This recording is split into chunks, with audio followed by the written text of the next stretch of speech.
राना एहसान अफजल साहब, अगला पड़ाव पंजाब में, लाहौर में, तख्त लाहौर में जरदारी साहब और बिलावल साहब आकर बैठ रहे हैं। 9 मई से पहले बड़े एक्टिव रहे, क्लेम भी सामने आते रहे कि साउथ पंजाब तो पूरा पीपल्स पार्टी को मिल चुका हुआ, लेकिन 9 मई के वाकयात के बाद फिर आईपीपी बनती है और आईपीपी के बाद जब जहांगीर खान तरीन सामने आते हैं तो पीपल्स पार्टी के कैंप में खामोशी हो जाती है साउथ पंजाब को लेकर, चाहे जाए कि पूरे पंजाब पे क्लेम हो। क्या लगता है आपको इस सारी सियासी सूरत हाल पर का आप जायजा अगर आप लें? दूसरा, कुछ टिकटों के मामला भी बड़े खराब हुए हैं पीएमएलएन में। बिस्मिल्लाहिर्रहमानिर्रहीम। देखिए, बड़ी अच्छी बात है कि आज बलूचिस्तान में पीपल्स पार्टी गई और उन्होंने अपनी वहां जो है इलेक्शन कैंपेन लॉन्च की, और बड़ी अच्छी बात है अगर वहां से कुछ लोग उनको ज्वाइन करते हैं। यही स्पिरिट होनी चाहिए इलेक्शन की। लेकिन जब हम वहां गए थे और अगर बीएपी से कुछ लोगों ने पीएमएलएन को ज्वाइन किया या हमारा कोई अलायंस बीएपी से हुआ, तो उसके ऊपर ये तनकीद करना कि ये किसी की डायरेक्शन है, किसी की डिक्टेशन है, किसी के कहने पे ये सब कुछ हो रहा है, ये बड़ी डिफीटेस्ट आर्ग्यूमेंट थी, बड़ी वीक आर्ग्यूमेंट थी। और ऐसे लग रहा था कि पीपल्स पार्टी ने हथियार फेंक दिए और वो देख रही है कि क्या हो रहा है। तो ये इसको हम वेलकम करते हैं कि वो मैदान में उतरे हैं और उन्होंने भी अपनी काबिज की है। यही हम कह रहे थे, देखें ओपन फील्ड है, हर जमात का हक है कि वो निकले, और हमें लगा कि कंसेंसस के साथ हमें उन जमातों को लेके चलना है जिनके साथ हमारा डायरेक्ट कंपटीशन नहीं है। तो हमने एमक्यूएम को दावत दी, बलूचिस्तान गए, केपीके गए, और इस सिलसिले को हम जारी रखेंगे।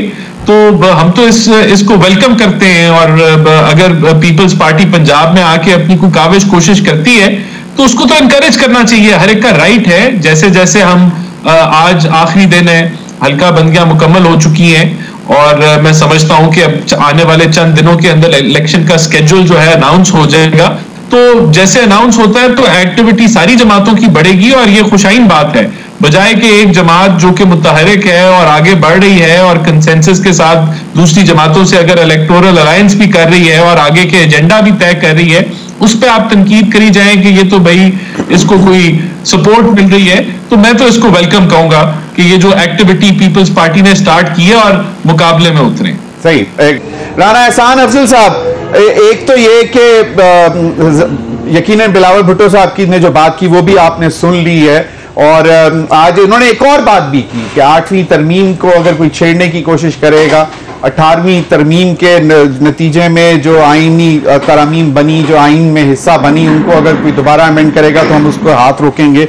और दूसरा, एमक्यूएम और ये दीगर पीएमएलएन ये बाकायदा एक नए जो मसौदा तैयार हुआ है लोकल गवर्नमेंट्स का, उस पर भी एग्री कर चुके हुए हैं, और कहा यह जाता है कि ये भी रेप्लिका है मुशर्रफ दौर का जो नेशनल रिकंस्ट्रक्शन ब्यूरो एनआरबी चला रही थी उन दिनों में।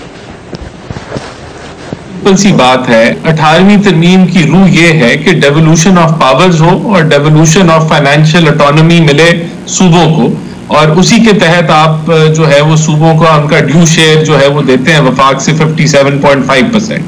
तो अगर हम लोकल बॉडीज के दो चीजों के ऊपर बात होती है कि उनको आप एक कॉन्स्टिट्यूशनल कवर दें कि लोकल बॉडीज जो हैं एक तो उनकी कंटिन्यूटी इंश्योर हो और उनकी फाइनेंशियल ऑटोनॉमी भी इंश्योर हो। तो हम अगर बात कर रहे हैं, हम सूबों के हिस्से की कमी की बात तो नहीं कर रहे, हम तो डेवोल्यूशन ऑफ पावर्स जो सूबों तक आई उसको ग्रास रूट लेवल की बात कर रहे हैं, और वही जो शेयर जो है जो बनता है सूबों का, उसमें से डेवोल्यूशन जो है वो फाइनेंशियल ऑटोनॉमी लोकल बॉडीज के ऊपर बात कर रहे हैं। तो हम तो 18वीं तरमीम 2.0 की बात कर रहे हैं कि 18वीं तरमीम की रूह के ऐन मुताबिक devolution of power grass root level तक पहुंचे। तो हम तो कोई ऐसी बात नहीं कर रहे कि सूबों की खुद मुख्तारी कम हो, सिर्फ सिंपली 2.0 नहीं, यानी कि एक मैंने वैसे मिसाल दे दी, लेकिन बात यह है कि हम तो ग्रास रूट लेवल को एम्पावर करने की अगर बात कर रहे हैं तो इसमें खुशी का इजहार होना चाहिए। एक तो ये बात मैंने कहा मैं क्लियर कर दूं, तो 18वीं तरमीम की रूह को बरकरार रखते हुए उसको आगे लेके चल रहे हैं, और वो भी तभी होगा ना अगर पार्लियामेंट में आपके पास 2/3 मेजॉरिटी होगी, पार्लियामेंट्री प्रोसेस से आप गुजरेंगे। मैं चाहूंगा राना एहसान अफजल साहब, बिल्कुल जी सही। राना एहसान अफजल साहब एक न्यू एंट्रेंट है, मतलब लीडर ऑफ द ऑपोजिशन भी रहे आपके राजा रियाज साहब, आप माशाल्लाह दोनों राजपूत बरादरी हैं, और जब टिकट किसको मिलेगा ये भी जरा बता दें, क्योंकि इसमें भी फटा पड़ा हुआ। और दूसरा उधर तलाल चौधरी और वो नवाब शेर वसीर साहब या वसीर शेर साहब, उनके दरमियान भी। तो ये PMLN का तो मतलब टिकट इन हॉट डिमांड है, हॉट केक बना हुआ है। मैं आ रहा हूं आजिज भाई, आपसे भी कमेंट लूंगा, मैं पहले हाफिज साहब की तरफ जाऊंगा। पंजाब के अंदर तो मल्टीपल कैंडिडेट्स हैं हर हल्के से। आज जो कह लें कि डिविजनल लेवल पे जो टिकट्स की कमेटीज थी उसके इंटरव्यूज थे। फैसलाबाद का आज नंबर था, हम सारे अभी इंटरव्यू से आ रहे हैं थोड़ी देर पहले। तो बिल्कुल मैं MNA का कैंडिडेट हूं और तलाल साहब भी MNA के कैंडिडेट हैं। आपका राणा एहसान अफजल साहब, इंटरव्यू आपका किसने लिया? राणा एहसान अफजल साहब, इंटरव्यू किसने लिया बताएं प्लीज। डिविजनल कोऑर्डिनेटर्स थे, डिवीजन की एक टीम है। ये पहला मसला है।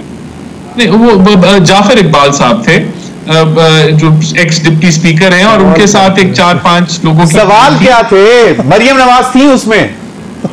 नहीं, वो पार्लियामानी बोर्ड सेकंड राउंड में आएगा। जो मरियम नवाज थी उसमें? नहीं, वो पार्लियामानी बोर्ड में है। तो ये पहला फेज था। क्या पूछा गया? आपका पार्टी के साथ एफिलिएशन, पार्टी के लिए किरदार, पार्टी के लिए एफर्ट्स, तो इसी के ऊपर इंटरव्यू हुआ। तो मैं समझता हूं कि हमने राणा एहसान अफजल साहब, माशाल्लाह आपके वालिद मोहतरम मरहूम, उनके बाद आपने जिस तरह PMLN का दिफा किया है, अभी भी वो पूछ रहे हैं एफिलिएशन। वो तो राजा रियाज फेल हो गए। राजा रियाज तो फिर फेल हो जाना चाहिए था उसी वक्त फौरन। उनको तो जमा 8 दिन हुए।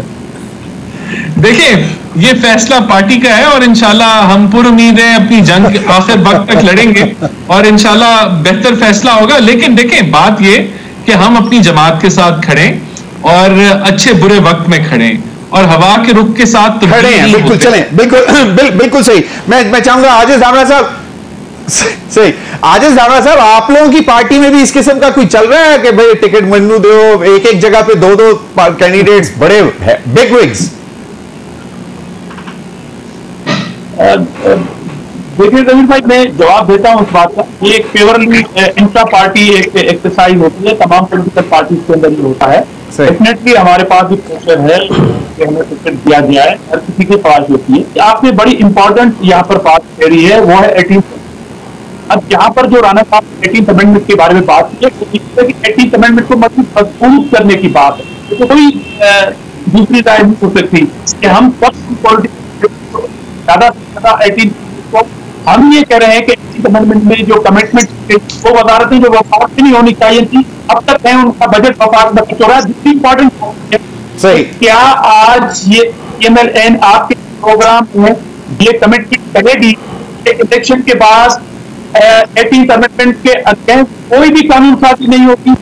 ये बड़ा इंपॉर्टेंट क्वेश्चन है। Very right. वैसे आज एहसान वो सॉरी क्या एहसन इकबाल साहब ने भी गुफ्तगू की थी और उन्होंने कहा था कि हुकूमत बनते ही फौरी आईनी तरमीम लाएंगे। अब देखते ही हैं कि उसमें उन जो 8वीं तरमीम के तहत आईन शिकें आई थी उनको चेंज कर सही कमिटमेंट। अब राणा एहसान अब्दुल साहब को टिकट मिलेगी, वो लड़ेंगे इलेक्शन, तो फिर वो कमिटमेंट देंगे ना। हाफिज हुसैन अहमद साहब, देखिए आप तो शेर और तीर और शेर की बात कर रहे हैं। मैं तो एक सियासी वर्कर हूँ। मैं कहता हूँ अल्लाह करे कि ये इत्तेहाद भी कायम रहे और इनके ज़ाबित अखलाक भी, लेकिन शेड्यूल नहीं आ रहा है और शेड्यूल जब तक आएगा नहीं उस वक़्त तक फिज़ा तो मेरे ख्याल में साफ नज़र नहीं आएगा। और हो सकता है अल्लाह न करे मैं कई बार कह रहा हूँ कि कोई सितमगर कहे कि जी फरवरी के अल्लाह ना करे ना बोलिएगा। नहीं, मैं कह रहा हूँ ये ना बोलिएगा। आज ही खबर मैंने पढ़ी है इलेक्शन नहीं, मैं अर्ज कर रहा हूँ कि मुख्तलिफ लोगों को मुख्तलिफ महीने पसंद